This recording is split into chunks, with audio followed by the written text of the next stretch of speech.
జనగామ జిల్లా బచ్చన్నపేట మండల్ చిన్నరామచల్ర గ్రామంలో తెలంగాణ తొలి అమరుడు దొడ్డి కొమరయ్య గారి విగ్రహావిష్కరణ సభకు అధ్యక్షత వహిస్తున్నటువంటి కనకరాజు గారు, ఈ కార్యక్రమానికి ముఖ్య అతిథిగా ఇచ్చినటువంటి పెద్దలు మన కుల బాంధవుడు దొడ్డి కొమరయ్య వారసుడు ప్రభుత్వ బీర్ లైలయ్య గారు, పెద్దలు మాజీ ఎమ్మెల్సీ ఈ రాష్ట్ర కుర్మ సంఘం అధ్యక్షుడు వర్కింగ్ ట్రస్ట్ బోర్డు చైర్మన్ మాజీ ఎమ్మెల్సీ పెద్దలు ఎగ్గ మల్లేశన్న గారు, మాజీ శాసనసభ్యులు రాజిరెడ్డి గారు, ప్రశాంత్ రెడ్డి గారు, వేదిక మీదున్న వివిధ పార్టీల నాయకులు, ప్రజాప్రతినిధులు, కుల సోదరులు, ఈ కార్యక్రమానికి విచ్చేసినటువంటి కుల బాంధవులకు, గ్రామ పెద్దలకు అందరికీ నా హృదయపూర్వక నమస్కారాలు. సోదరులారా, దొడ్డి కొమరయ్య గారి గురించి వేదిక మీద ఆయన గారు బతుకుండి ఆయన అమరుడు అయినాడు. భారతదేశానికి స్వాతంత్రం లేదు. స్వాతంత్రం లేని రోజుల్లో ఈ దొరలు, ఈ గడీల పాలనకు వ్యతిరేకంగా కత్తులో, కటారులో, తుపాకులో బట్టి యుద్ధం చేసేది ఉండే. ఆనాడు ఈ మీ ఉమ్మడి వరంగల్ జిల్లాకు ఒక చరిత్ర ఉంది. ఇవాళ తెలంగాణ తొలి అమరుడు దొడ్డి కొమరయ్య గారు కానివ్వండి, వీరనారి తాకలి ఐలమ్మ గారు కానివ్వండి, సర్వాయి సర్దార్ పాపన్న గారు కానివ్వండి, ఆఖరికి రుద్రమదేవి లాంటి మహోన్నతమైనటువంటి నాయకులు పుట్టిన గడ్డ మీ వరంగల్ గడ్డ. కానీ సోదరులారా, ఇప్పటికి కూడా మనం ఏమనుకుంటున్నామంటే దొడ్డి కొమరయ్య విగ్రహం పెట్టుకోవాలి, దొడ్డి కొమరయ్య విగ్రహావిష్కరణకు పెద్దలను అందరు పిలవాలి, చెప్పుకోవాలి, మర్చిపోవాలి. కాదు, అలాంటి పెద్దల స్ఫూర్తి, అలాంటి పెద్దల పోరాట ఫలితం ఈనాడు భారతదేశానికి స్వాతంత్రం వచ్చింది. 1947 భారతదేశానికి స్వాతంత్రం వచ్చినాక ఈ భారతదేశానికి ఒక రాజ్యాంగం రాసుకోబడ్డది. ఆ రాజ్యాంగానికి ఒక దళితుడు డాక్టర్ బాబాసాహెబ్ అంబేద్కర్ గారి అధ్యక్షతన ఈ రాజ్యాంగాన్ని రాసి, ఈ భారతదేశ రాజ్యాంగంలో ఏ ప్రపంచ దేశంలో కూడా ఇంత మంచి రాజ్యాంగం లేదు. ఒక పారిశుద్ధ్య కార్మికురాల నుండి ఒక ప్రధానమంత్రి వరకు కూడా ఈ రాజ్యాన్ని, రాజరికాన్ని ఎన్నుకునే ఓటు హక్కు పారిశుద్ధ్య కార్మికుల నుండి ప్రధానమంత్రి వరకు అందరికి ఒకటే కల్పించారు. కానీ ఆనాడు అణగారిన వర్గాల కోసం, అణగారిన వర్గాల విముక్తి కోసం యుద్ధాలు చేసేది ఉండే, పోరాటాలు చేసేది ఉండే, ప్రాణత్యాగాలు చేసేది ఉండే. కానీ ఈనాడు సోదరులారా, ఒక పోలింగ్ స్టేషన్ దగ్గరికి వెళ్లి ఓటు హక్కును పడదసాటుకు పోయి ఓటు వేసుకుంటే ఎక్కువ ఓట్లు ఎవరికి వస్తే వాళ్ళదే రాజ్యాధికారం చేతికొచ్చే అవకాశం ఈ భారత ప్రభుత్వం కల్పిస్తే, వేదికల మీద వచ్చి అందరూ మాకు ఇది లేదు, మాకు అది లేదని, మీ చేతుల్లోనే ఉంది అధికారం. ఇవాళ ఈ గ్రామంలో ప్రశాంత్ రెడ్డి గారు చెప్పారు 1200 ఓట్లు ఉంటాయని. 1200లలో నాకైతే వివరాలు సరిగా తెలియదు. 900 ఓట్లు బడుగు బలహీన వర్గాల ఏముంటుండొచ్చు. మా నోట్లు మనం వేసుకుంటే ఊళ్ళో సర్పంచ్ మనమే, ఎంపీటీసీ మనమే. మనకు బుద్ధి వచ్చి ఈ భారతదేశంలో ఉన్న బడుగు బలహీన వర్గాలు అందరు ఏకమై ఓట్లు వేసుకుంటే 544 ఎంపీలు ఈ భారతదేశంలో మనమే గెలుస్తాం. 119 ఎమ్మెల్యేలు మనమే గెలుస్తాం. ఇవాళ బాబాసాహెబ్ అంబేద్కర్ గారు ఆ 19, 20 రిజర్వేషన్, ఎస్సీ ఎస్టీలకు రిజర్వేషన్ పెడితే ఇవాళ ఆ దళితులు ఎమ్మెల్యేలు అయ్యారు, ఆ లంబాడ గిరిజనులు ఎమ్మెల్యేలు అయ్యారు. మరి బడుగు బలహీన వర్గాలకు 56% ఉండి ఎమ్మెల్యే కావడానికి ఎంత ఇబ్బంది పెడుతున్నామో ఒకసారి ఆలోచన చేసుకోండి. మరి ఎందుకయ్యా?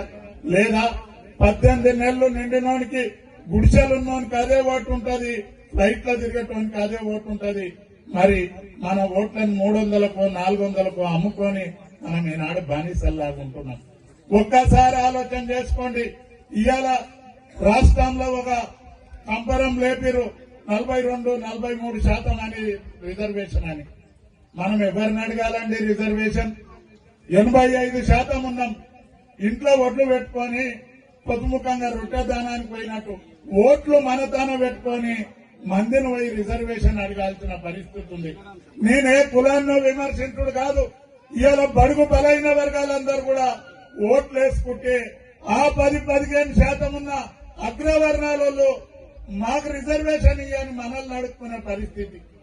మన బడుగు బలహీన వర్గాలలో షెఫైనా కొడుకులు ఉంటారు కొంతమంది.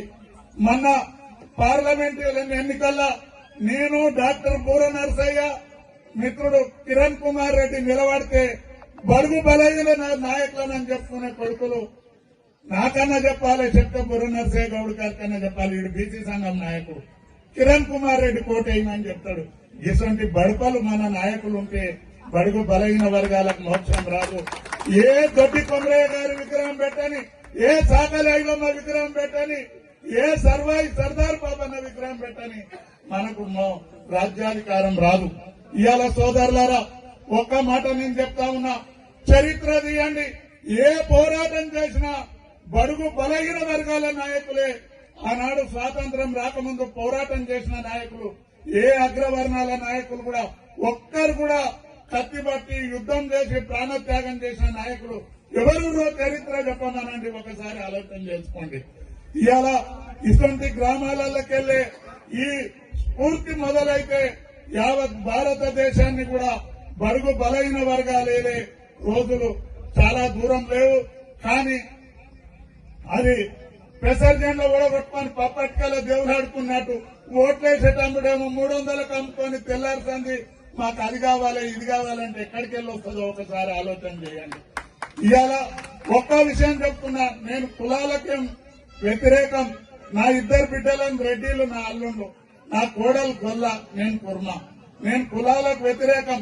కానీ ఇవాళ ఏ అగ్రవర్ణాలు ఒక రెడ్డిలో, ఒక కమ్మలో, ఒక వెలమలో దేవులాడుకున్నట్టు ఓట్లేసేటందుడేమో 300లకు అమ్ముకొని తెల్లారుతుంది మాకు అది కావాలి ఇది కావాలంటే ఎక్కడికి వెళ్ళి వస్తుందో ఒకసారి ఆలోచన చేయండి. ఇవాళ ఒక్క విషయం చెప్తున్నా, నేను కులాలకేం వ్యతిరేకం.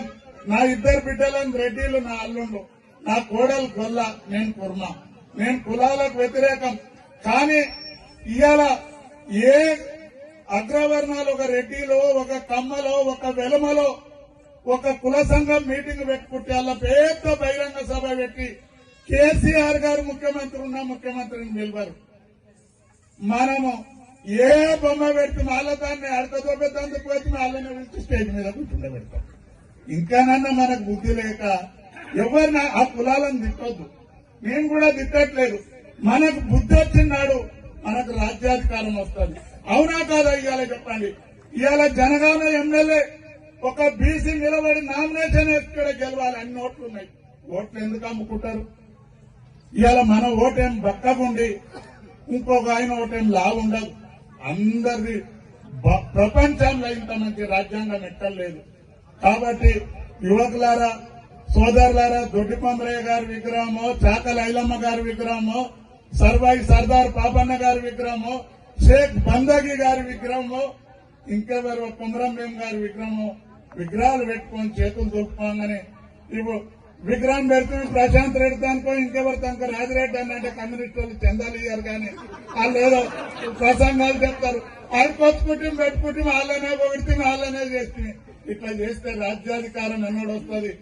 ఈ గ్రామంలో ఉన్న యువకులారా, ఏదున్నా ఒక్క కవులు కళాకారులు కూడా 85-95% బడుగు బలైన వర్గాలు దళితులే ఉంటారు. తెలంగాణ ఉద్యమంలో ప్రాణత్యాగం చేసిన వాళ్ళు బడుగు బలైన వర్గాలే. కాలి గద్దెగట్టి ప్రజలను ఉత్తేజపరిచి తెలంగాణ ఉద్యమం వైపు నడిపిన వాళ్ళు దళితులు, బడుగు బలైన వర్గాలు. మరి వీళ్ళకి ఏం మిగిలిందో అదే దుంపుడు, అదే అది ఆ కళాకారులకు ఇచ్చే 25,000 భత్యం మిగిలింది ఇవాళ. కాబట్టి సోదరులారా, ఏం విగ్రహం ఉన్నా ఏదున్నా మడుము బంగారం కన్నా మాసం యొక్క అధికారం గొప్పది. ఇవాళ ఈ గ్రామ సర్పంచ్ ఉంటే ఈడ రిలయన్స్ అతను కూడా ఈడ ఒక అవుట్లెట్ పెట్టాలనుకుంటే శ్రీత గౌరవ